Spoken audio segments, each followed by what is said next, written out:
Salut tout le monde et bienvenue sur Créativité, le podcast qui parle un peu de thé mais surtout de création.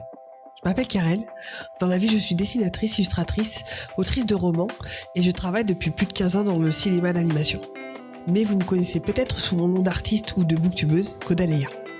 Sur Créativité, je vais vous parler de création dans l'écriture et le dessin, mes domaines de cœur. Ici, je vais aborder mes coups de boost, mais aussi mes coups de mou, mes retours d'expérience, mais mes aventures, mes peurs, mes angoisses, mes réflexions et mes expériences passées, actuelles et futures. Vous pouvez d'ores et déjà retrouver ce podcast sur Instagram, sur le compte créativité.podcast, donc créativité, T-H-E à la fin, et le tout sans accent. Mais ne vous inquiétez pas, tous les liens seront dans les notes de l'épisode. En attendant, prenez une bonne boisson chaude et bonne écoute. Hello tout le monde et bienvenue dans ce nouvel épisode de podcast. J'espère que vous allez bien. Aujourd'hui, je vous donne rendez-vous dans le deuxième épisode de Démiurge, donc c'est le format d'interview de créativité. Et aujourd'hui, je vais être rejointe par Margot de Seine, qu'on ne présente plus, donc l'autrice de notamment Absolu. Et j'ai voulu aujourd'hui parler avec elle, évidemment, d'Absolu et de l'écriture. Et j'ai voulu parler avec elle de création et de créativité au sens général du terme. Donc maintenant, je vous laisse avec l'interview. Eh bien, bonjour Margot, bienvenue dans cet épisode donc, de créativité. J'espère que tu vas bien. Je vais très bien, et toi? Ça va, merci. Donc, c'est le deuxième épisode de Démiurge, donc Démiurge, le créateur d'univers, et donc là, en l'occurrence, créatrice. Et donc, aujourd'hui, je suis rejointe par Margot de Seine, donc on ne présente plus.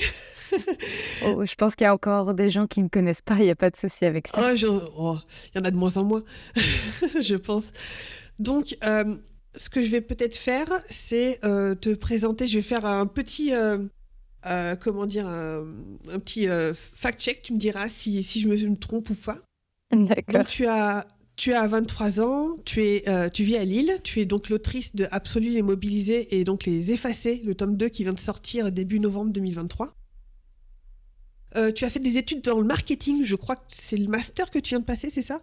Je viens de faire 2 masters, oui. 2 masters, carrément. Donc c'est marketing et quoi que t'as Entrepreneuriat. Ah ouais, ok. Chapeau. Merci, Chapeau. c'est gentil. Donc, tu as commencé à écrire à 10 ans.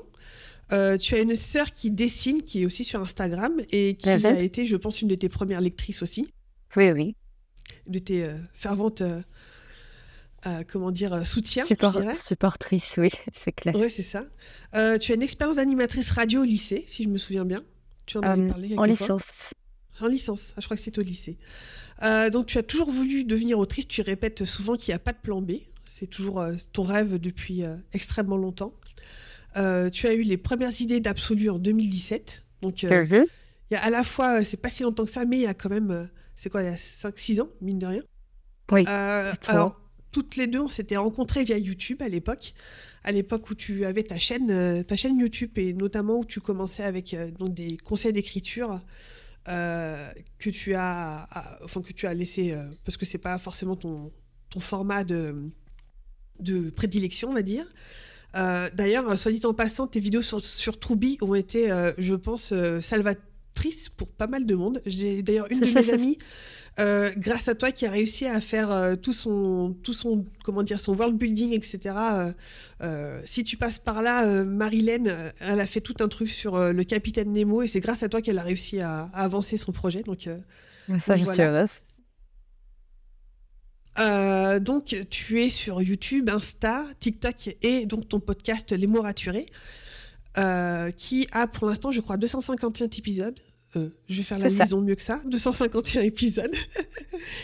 Tu as fait la formation LICA. Alors, j'étais pas sûre de l'année. C'était quand, 2021 ou 2022 2021. En juin 2021. 2021, voilà. Et donc, tu es une autrice architecte plus, j'ai noté. Et tu utilises pour écrire, je crois, essentiellement Notion et Scrivener. Est-ce que je me suis trompée quelque part ? J'ai 24 ans. Ah, 24 ? Ah bah écoute, bon anniversaire alors. Il n'y a pas de souci, j'ai eu 24 ans en juillet, donc ça commence à remonter. J'ai peut-être pas mis à jour partout, c'est peut-être pour ça.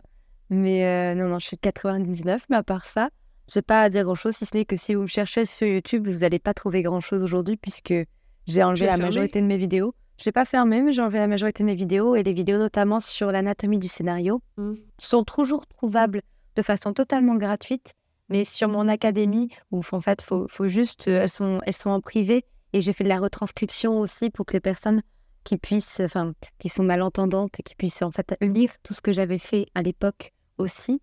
Mais je préférais le mettre sous ce format-là que sur YouTube directement, mais elles sont toujours accessibles quelque part. Super, parce que, comme je disais, ça a aidé vraiment pas mal de gens. Tu as fait un super boulot de vulgarisation parce que c'est pas évident, mine de rien, ce bouquin-là. Et c'était vraiment très chouette. Donc, pour commencer, j'aurais une petite question. Si tu pouvais qualifier ton rapport à la création en un mot, ce serait quoi? Procrastination. Non, je crée beaucoup et donc beaucoup de sujets, et pas que dans l'écriture. Et dès qu'un sujet me paraît plus difficile qu'un autre, je vais trouver des super tâches à aller faire ailleurs. Et c'est un peu marrant. C'est que moi, je suis pas quelqu'un de très discipliné dans la vie générale, mais pour le travail et pour l'écriture, si je ne me discipline pas, je n'avance pas. Donc, je change un peu de personnalité et de méthode de travail pour pouvoir créer. De toute façon, c'est ce qu'on dit souvent. Enfin, c'est pas la motivation qu'il faut avoir, c'est de la discipline. Surtout dans l'écriture, etc., quoi. C'est pas... Bah, ça dépend. Si on écrit juste pour soi, qu'on n'a pas Mm, forcément un but d'être publié, bien sûr qu'on écrit quand on est motivé, il faut pas se mm. forcer. Quand on a des deadlines, qu'on veut pouvoir écrire un roman plus vite, que simplement on veut en faire un métier, donc écrire beaucoup, là oui, il faut de la discipline. À moins d'avoir une motivation permanente, mais je pense que personne n'a de motivation permanente. Je crois que c'est un petit peu compliqué, ça, c'est clair. Donc, tu es écrit et tu es connu pour ça, essentiellement, donc Absolu, a priori, pour l'instant, donc le tome 1 et le tome 2. Mais tu dessines aussi. Alors, c'est ça Oh, qui m'intéresse aussi, justement, pour t'inviter ici. Parce que en fait, c'est un, comment dire, un profil qu'on retrouve, je pense à des autrices et des illustratrices qui font ça de manière, je pense à Tiff par exemple, mais donc toi tu dessines, on va dire plutôt côté pour ton plaisir et pour illustrer surtout tes personnages d'Absolu. Est-ce que tu as toujours dessiné? Est-ce que tu as commencé à dessiner récemment? Comment ça s'est passé? oui, Et cet intérêt? je suis une dessinatrice totalement débutante, hein, et je préfère le préciser, je débute et j'apprends. Et je ne souhaite pas du tout en faire mon métier, parce qu'il y a des gens beaucoup, beaucoup plus doués que moi pour faire ça. Effectivement, je fais ça en termes de hobby, ce que j'aime bien. Ça me détend, en fait. Je trouve ça... Enfin, comme ce n'est pas quelque chose que je fais pour dire de vivre, que c'est juste pour moi, bah, c'est une activité qui me détend fortement. Et ma sœur, par exemple, dessine beaucoup, beaucoup mieux, pour le coup. Mais et ce n'est pas non plus son métier puisqu'elle, elle fait des études de droit, donc rien à voir. Ah oui, rien à Mais voir. juste, ça me détend et j'aime bien et j'ai démarré, je crois, à peu près en 2022, donc il y a 1 an. En fait, je dessinais petite, mais pas très bien et pendant des années, j'ai pas du tout dessiné et j'ai récupéré, en fait, l'ancienne tablette Wacom de ma sœur, à un moment donné où j'avais pas grand-chose à faire de mes journées et j'étais coincée à pas pouvoir faire grand-chose. Et j'ai appris à dessiner comme ça et j'apprends toujours. Aujourd'hui, j'ai un petit iPad mini que je me suis trouvé qui me permet de dessiner dessus parfois pendant les trajets, parce que je fais beaucoup de trajets. Mais non, je suis totalement débutante et c'est pas du tout à visée professionnelle. Oh, déjà, c'est pour ton plaisir. Et je veux dire, en 2 ans, là, comme ça, de dessin, je trouve ça vraiment super ce que tu fais, quoi, parce que enfin, tu t'es vachement bien amélioré et tu poses tes personnages, etc. Enfin, franchement, C'est j'ai gentil, vu des gens merci. qui ont même plus d'années que ça, qui ont un peu plus de mal que toi, quoi. Mais J'aime bien quel lien? apprendre. Oui, je pense que ça laisse notre cervelle un petit peu, comment dire, alerte, en fait, d'apprendre. Donc, je pense que ça fait du bien aux cellules grises, quoi. Et puis, s'il y a bien un domaine dans lequel on apprend toujours, c'est bien celui-là, quoi. C'est clair. Et quel lien tu pourrais faire entre les deux, entre ta façon peut-être d'appréhender l'écriture et ta façon d'appréhender le dessin? Est-ce que tu vois des parallèles? Est-ce que tu Pas vois du des tout. différences? Pas du tout. Mais j'ai remarqué un truc, c'est marrant, c'est que je trouve que les gens ressemblent à leur style de dessin. Ah oui, c'est pas C'est faux. assez amusant, mais j'ai remarqué ça chez plusieurs illustrateurs et illustratrices que je suis. Quand je vois leurs photos, je me dis, ah, mais ça correspond à la manière dont ils dessinent. Et moi, j'ai un visage un peu rond, je suis en pastel et tout. Et c'est vrai que mes dessins, on m'a souvent dit qu'ils me ressemblaient parce qu'ils sont très ronds, malgré tout, et il n'y a pas de forme très brute, et même les couleurs elles-mêmes sont plutôt douces. Donc, je pense, le fait que ouais, les dessins ressemblent à leurs illustrateurs, entre mon dessin et mon écriture, je dessine mes personnages aujourd'hui majoritairement. Je me suis pas amusée à dessiner d'autres personnages parce que si je fais un massacre, au moins c'est les miens. Donc c'est moins grave. Puis c'est ce qui t'inspire le plus en même temps en ce moment et tu restes dans le même... Oui, c'est ça, mais à part ça, je suis pas sûre que je puisse faire de lien parce que mon écriture, je vois pas comment je pourrais la transcrire en dessin. Pour moi, c'est deux choses totalement différentes. Ah, je comprends, ouais, bah, complètement, moi, c'est pareil. Mais et tu sais, sur Instagram, il y a comment dire, enfin, c'est pas un challenge, mais c'est un truc qui revient tous les ans où c'est Linktober? non, c'est art versus artiste. Mmh. Je sais pas si t'as déjà vu ça passer, et où en fait, Non, ouais. il y a une photo de l'artiste au milieu, et puis des illustrations à cette personne-là autour, et c'est là que tu vois, des fois, il y a justement beaucoup de similitudes entre la photo de l'artiste et ce qu'il dessine. C'est assez bizarre des fois, c'est assez marrant. Oui, je sais pas, mais c'est un truc que j'ai remarqué. Il doit y avoir une loi là-dessus. Ouais, complètement. Euh, donc, bah, dessiner et écrire, on a besoin souvent d'inspiration, de curiosité, etc. Et toi, où est-ce que tu vas chercher ton inspiration? Est-ce que tu aimes justement aller chercher tout ça? Est-ce que tu as des choses peut-être qui vont t'inspirer plus que d'autres, que ce soit dans la musique, dans les documentaires, sur Internet, des choses vers lesquelles tu te tournes? Hum, je pense que je me nourris de tout, mais vraiment de tout, de tout. C'est-à-dire que autant des livres que je lis, que des séries que je regarde, des films que je regarde. Effectivement, je regarde pas mal de documentaires aussi sur Arte, meilleure chaîne d'ailleurs de documentaires, elle est Ouais, très bien. la chaîne YouTube est Euh, vachement bien. je regarde des fois aussi des vidéos YouTube qui n'ont rien à voir, mais qui m'amènent à réfléchir sur des sujets, des articles de presse. J'écris en musique aussi, donc effectivement, parfois la musique va me faire d'un coup ressentir une scène plus fortement. Enfin, je pense que l'inspiration, elle vient pas de quelque part en particulier. Quand on est artiste, on est vraiment nourri de plein, plein, plein de choses. Parfois, ça peut même être une phrase balancée par quelqu'un d'autre. Donc bon, pour le coup, je ne saurais pas te citer de source particulière. Et d'ailleurs, ce serait dommage de se limiter à une seule source. Oui, complètement, ouais. Oui, on est plus une éponge qu'autre C'est chose, un quoi. peu ça. Ouais, complètement. Et quel est ton rapport à toi par rapport au fait d'être original ou pas? Que ce soit c'est cette volonté en tant qu'auteur ou en tant que dessinateur aussi, peut-être que tu te poses moins la question, mais cette volonté d'être toujours original parce qu'on a peur de ressembler à quelqu'un d'autre ou en tout cas dans ce que tu écris. Est-ce que c'est quelque chose Je que tu t'es cherche posé? pas, non, je cherche pas forcément à être plus originale. J'essaie de construire une bonne histoire. Parce que une histoire originale ne veut pas forcément dire une bonne histoire et une histoire agréable à lire. Et alors, bien sûr, faut pas tomber dans tous les clichés, il faut pas juste faire quelque chose que tout le monde a déjà vu et revu. Mais si à partir du moment où on écrit une bonne histoire qui tient la route, où on arrive à surprendre un peu nos lecteurs, parfois en jouant aussi avec les clichés et les codes et en les détournant ou en revenant dessus là où on ne s'attend pas à revenir dessus. Je n'ai pas cette peur d'être comparée parce qu'au contraire, en marketing, c'est plutôt intéressant d'être comparé. Et même moi, d'ailleurs, je dis régulièrement, bah, si vous avez aimé tel ou tel truc, venez lire mes romans. Et non pas parce que c'est mes sources d'inspiration principales, même si ça joue aussi beaucoup, mais comme je t'ai dit, moi je me nourris de tout, donc je peux pas dire que mes romans sont nourris par exemple que par 4 œuvres, parce que souvent je cite Hunger Games, Le Labyrinthe, L'attaque des Titans et Fullmetal Alchemist. Absolu, ça vient pas que de ça, ça vient de beaucoup, beaucoup plus. Mais la comparaison en elle-même, c'est pas une mauvaise chose parce que les lecteurs, eux, ça leur permet de se situer et de situer le roman dans un genre, dans un courant littéraire, dans quelque chose qu'ils aiment pas, dans un mouvement un peu nostalgie aussi, si c'est quelque chose qui n'est pas sorti depuis un moment. Donc, j'ai pas du tout peur de ça et au contraire, souvent, c'est très flatteur d'être comparé à quelqu'un qu'on admire. Après, le but, c'est aussi de trouver sa patte et trouver en fait sa manière de faire des histoires. Donc, non, ça m'a jamais inquiété pour le coup.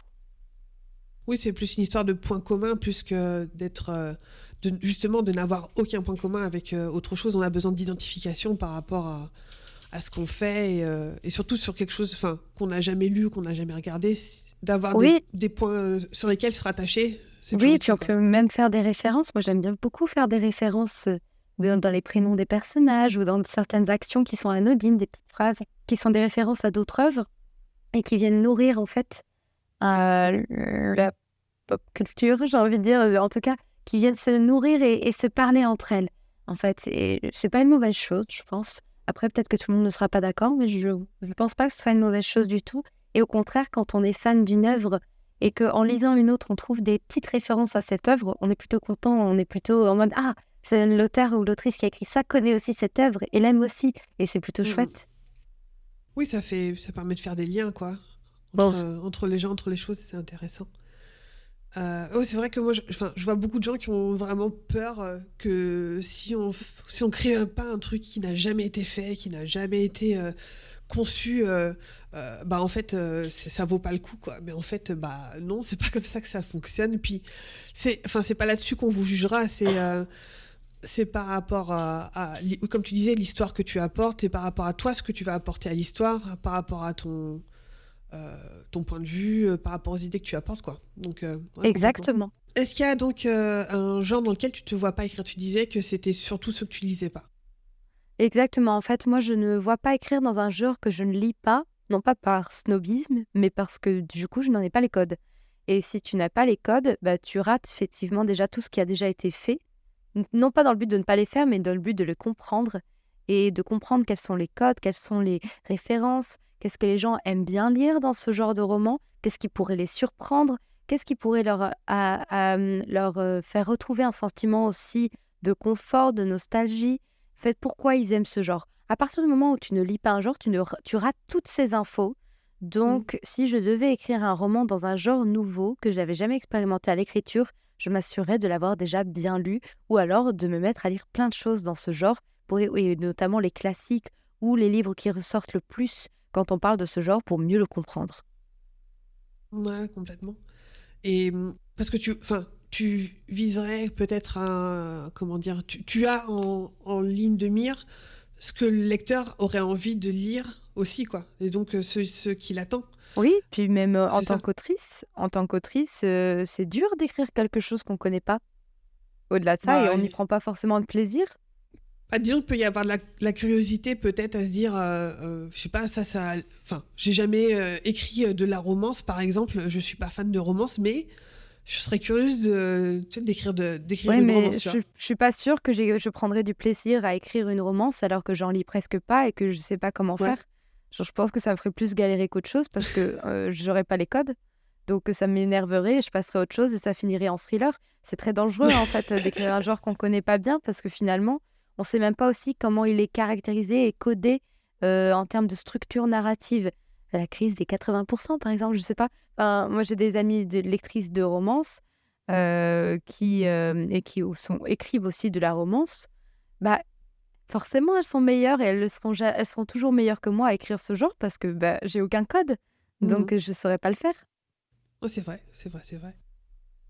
Euh, Est-ce que tu pourrais me dire si tes outils de création, en tout cas au niveau écriture, ont évolué avec le temps? Est-ce que tu as commencé, je sais pas moi, sur un carnet et puis tu as migré vers l'ordinateur? Ou est-ce que tu étais sur Word et puis tu as migré vers autre chose? Tu as testé, je sais pas, des logiciels différents? J'ai toujours écrit à la fois sur carnet, sur ordinateur. Mon carnet, c'est pas tellement pour écrire, c'est plus pour brainstormer, réfléchir. C'est pas du tout la même étape de process où c'est quand je suis bloquée sur quelque chose. Et après, sur ordinateur, j'ai testé plusieurs logiciels de traitement de texte. J'avais le Basic Word et ça pendant des années. Dernièrement, j'ai eu un Mac, enfin dernièrement, ça va faire quelques années maintenant. Et pendant des années, j'ai pas fait Word, mais un jour j'ai eu un problème enfin j'étais sur Word et un jour j'ai eu un problème de Word et j'ai testé Page. Et en fait, j'ai Mhm. préféré Page pour l'écriture. Je me sentais beaucoup mieux, bizarrement dessus. Et là, dernièrement, je teste parce que mon amie Clara Hero teste depuis des années Scrivener et me l'a bien vendu. Et comme en plus je planifie les choses et que j'ai besoin d'avoir un peu ce que je fais à côté, bah, j'écris aussi sur Scrivener. Et j'ai utilisé aussi à un moment donné Notion pour planifier mes romans. Mais maintenant que j'ai Scrivener, j'ai plus forcément besoin de Notion. J'ai juste beaucoup d'infos d'absolu sur Notion qui sont rangées et catégorisées, donc je peux aller facilement retrouver. Mais je ne sais pas si je vais planifier encore dessus maintenant que j'utilise Scrivener, qui est un très bon outil de planification. Oui, oui, alors ça je te confirme. Les deux romans sur lesquels j'ai bossé, ils ont vraiment pris une naissance sur Scrivener. Et je pense que c'est grâce à Scrivener que j'ai réussi à les écrire, hein, clairement. Donc, pour les architectes, ça aide pas mal, hein. Ça aide pas mal. Et par rapport au dessin, tu disais que tu étais beaucoup plus sur tablette graphique, enfin numérique, quoi. Est-ce que tu as jamais été tenté de dessiner sur papier? Non.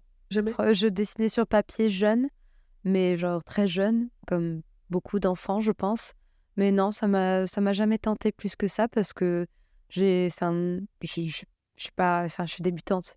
C'est beaucoup plus facile, je trouve, d'être débutant sur tablette où on peut facilement effacer, Oui, recorriger, il y a le repasser contrôle que sur Z. papier. Exactement.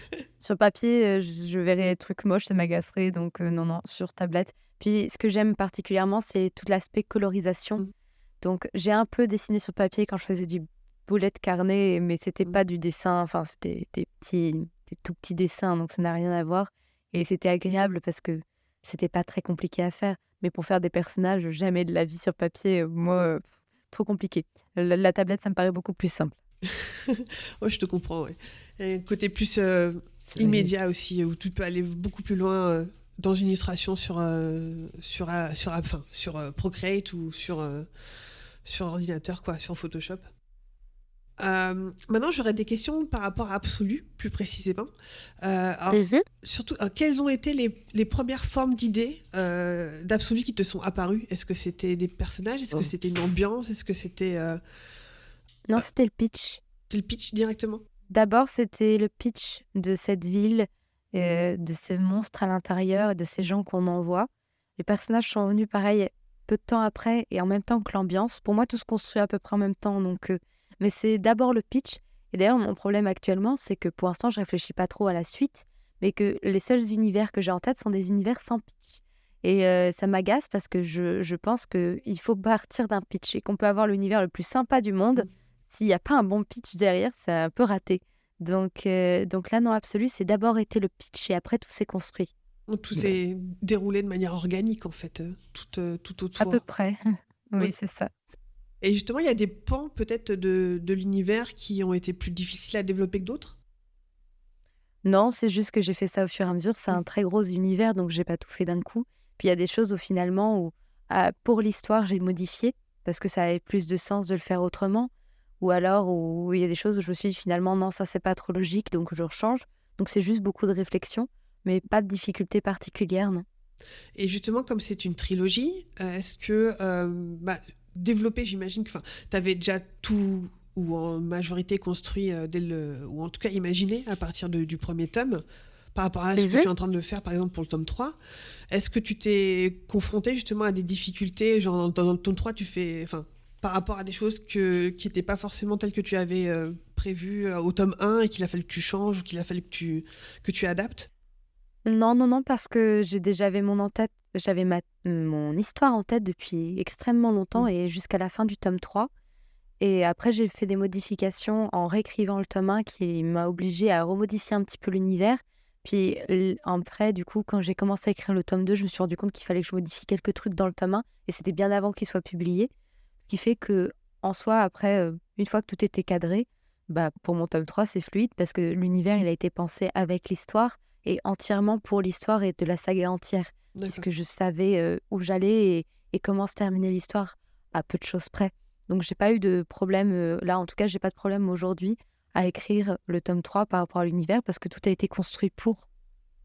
Ok, pas mal, pas mal. D'accord.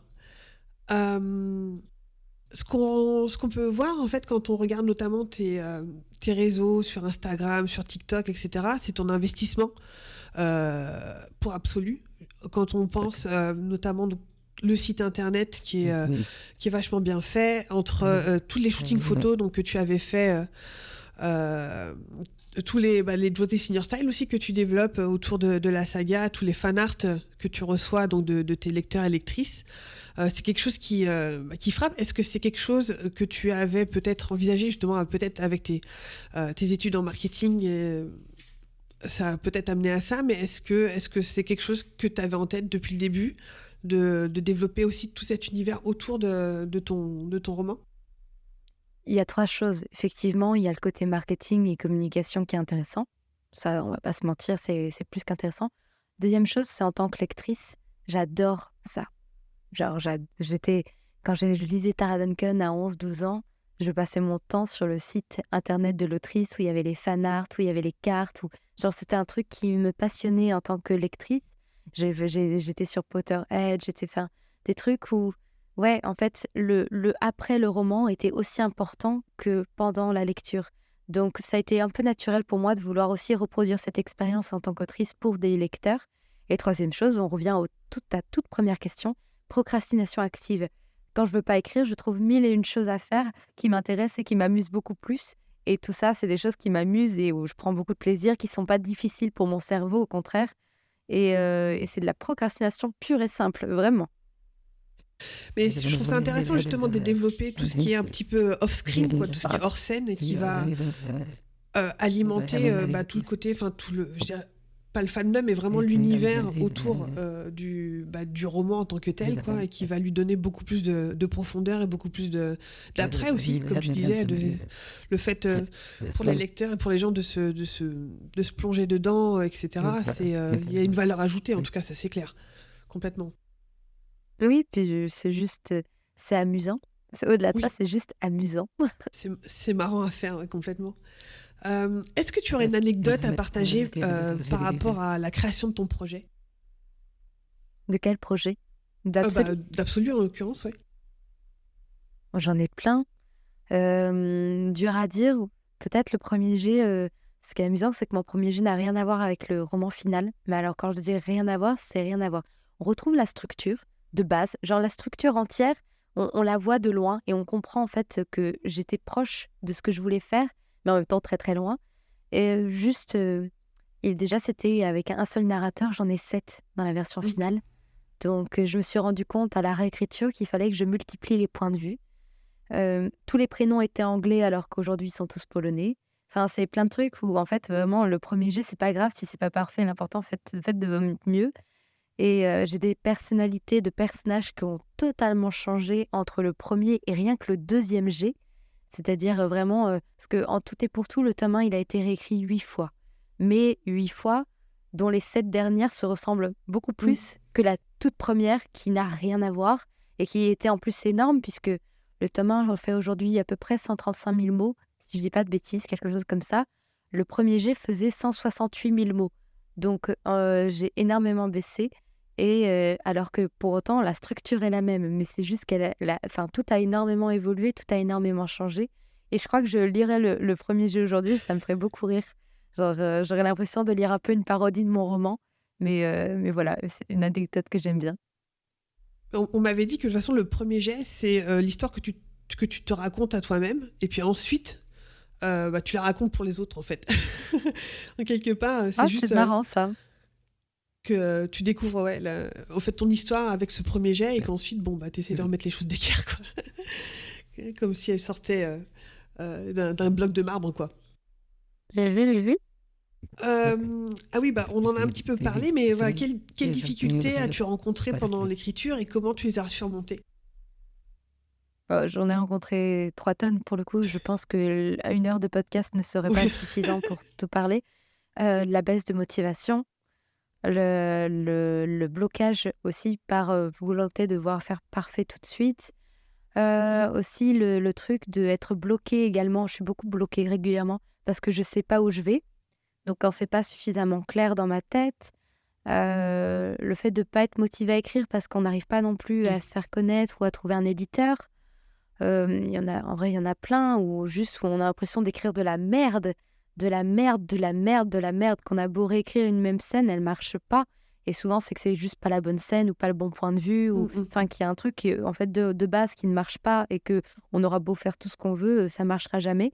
Non pas parce que on n'est pas doué pour écrire, mais juste parce qu'on prend pas forcément dans le bon angle. Non, il y en a plein. C'est dur à dire là tout de suite, mais je pense qu'on en rencontre tous les jours des difficultés. De ce Et que c'est type-là, pas oui. pour ça qu'on doit s'arrêter. Ouais, complètement, oui. Ça, c'est des choses que même moi j'ai vécues. Le fait d'avoir une scène où tu sens que ça marche pas, tu sens que. Et il faut juste tourner la caméra ou prendre un autre personnage et tu fais Ah c'est marrant, ça marche Mieux. vachement mieux. Des fois, c'est juste ça. Mais oui, des fois, il C'est faut juste pas une question grand-chose. d'angle. Complètement, ouais. Et est-ce que tu aurais des regrets sur quelque chose que tu aurais peut-être voulu faire différemment par rapport à l'écriture ou par rapport à ce qu'il y a autour, par rapport... J'aurais pas démarré YouTube, mais en même temps, je le regrette pas parce que bah, ça m'a permis de me lancer, d'être là aujourd'hui. Donc peut-être que si j'avais pas démarré YouTube, je serais pas là aujourd'hui. Je suis pas du genre de personne à avoir des regrets.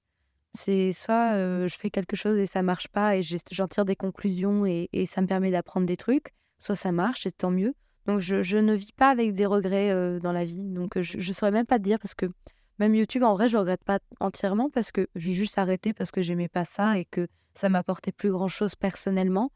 Mais pour le coup, je regrette pas non plus. Donc non, j'ai pas de regrets. C'était enfin des expériences, quoi. Donc les expériences t'apprennent Non, quelque chose et puis voilà, c'est quoi. ça. Complètement.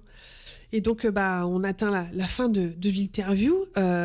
Pour les questions bonus, pour les plus vieux d'entre nous, comme moi, connaissent, est-ce que tu aurais un conseil anti-blocage ou anti-page blanche? Prendre du recul.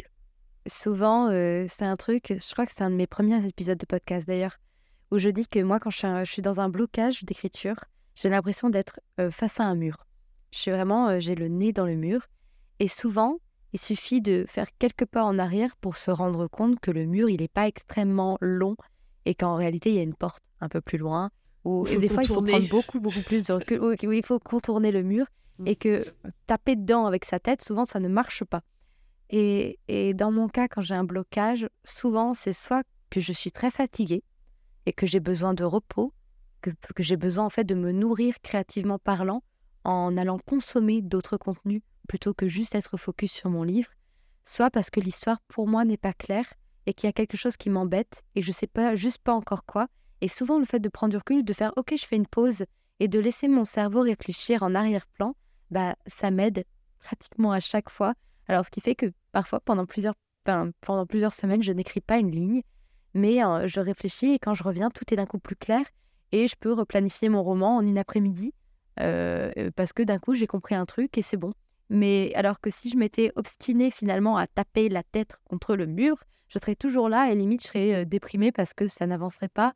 Et de toute façon, quand je sens que je force à écrire une scène, pas que je me force à écrire, parce que ça, il faut des fois se forcer à se mettre devant le clavier et à écrire les premières phrases. Mais quand je sens que la scène elle-même est forcée, que ça marche pas bien et tout, je sais que c'est pas le bon truc et que ça peut amener un blocage justement si on continue d'essayer de forcer l'histoire dans un sens où elle ne doit pas aller. C'est marrant, hein, je planifie tout, mais il y a des choses où, même en planifiant, c'est au moment de les tester, de les Qu'on se rend compte que ça expérimenter marche qu'on pas. voit si c'est ça, qu'on se rend compte si ça marche ou pas et s'il faut adapter ou non. Donc, faut pas se rester bloqué dans la planification si vous êtes du genre à planifier, mais rester souple, rester en fait agile dans tout ce que vous faites, quitte à s'arrêter un moment et à revoir s'il n'y a pas des choses à modifier dans votre plan pour que ça marche mieux. Mais si vous vous forcez à suivre un plan à la lettre qui fonctionne pas et où vous sentez que ça fonctionne pas, bah oui, vous allez bloquer là, pour le coup, ça va pas marcher.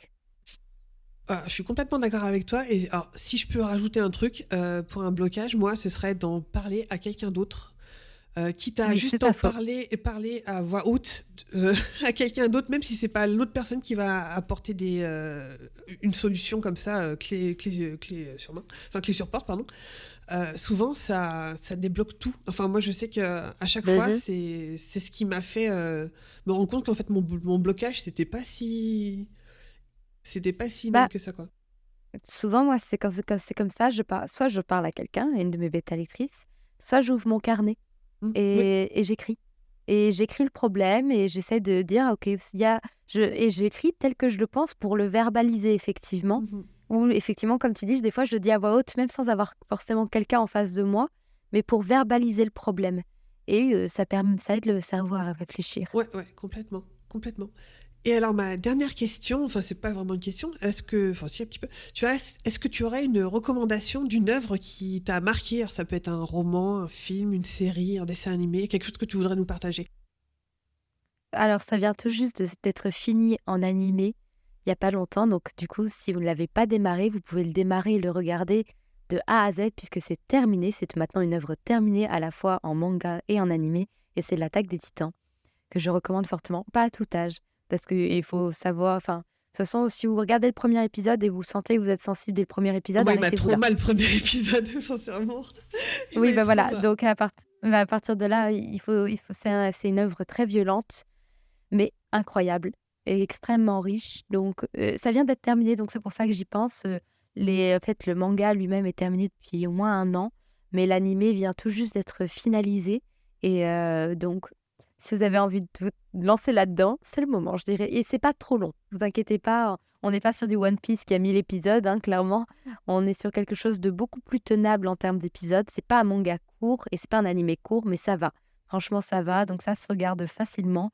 Donc je vous le recommande. L'Attaque des Titans, c'est très très chouette. Et c'est très prenant. J'ai vu que la première saison pour l'instant, mais c'était La première haletant. saison, je trouvais que c'était la plus stressante au départ. Parce que les autres, on est juste en souffrance et on est juste en mode c'est incroyable. Mais la première saison, comme tu as l'impression que les personnages peuvent mourir Oui. à n'importe quel moment, c'est hyper stressant. Il y a une scène, si un jour vous arrivez là, où ils sont bloqués dans une cage d'ascenseur, vous penserez à moi, et où ils sont entourés de titans. Et bien cette scène, j'ai dû m'y mettre à plusieurs fois pour la regarder. Et en plus, je regarde sous-titré japonais, donc je ne peux même pas te dire de ne faire qu'écouter. Je suis obligée de regarder. Et j'étais à moitié en train de lancer des coups d'œil, tellement j'étais angoissée en train de regarder ça, mais c'est juste incroyable. Donc, faut un mood, c'est un mood hein, à regarder hein, clairement, mais c'est une bonne recommandation. Je valide. En tout cas, merci Margot, merci pour t'être prêtée à cet exercice. Donc évidemment, je mettrai tous les liens pour te retrouver dans les notes de cet épisode.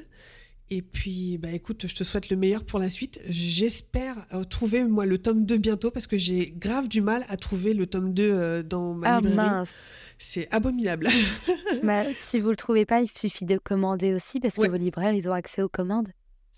Bah écoute, j'ai commandé la dernière fois le bouquin d'une amie à moi qui était sorti chez Argile, et 1 mois après, il l'avait toujours pas. Donc, du coup... ok, d'accord, effectivement. J'ai dû malheureusement annuler la commande et commander sur Amazon, même si c'est pas ce que je voulais faire à la base, mais bon, tant pis, on pourra avoir faut ce qu'il faut.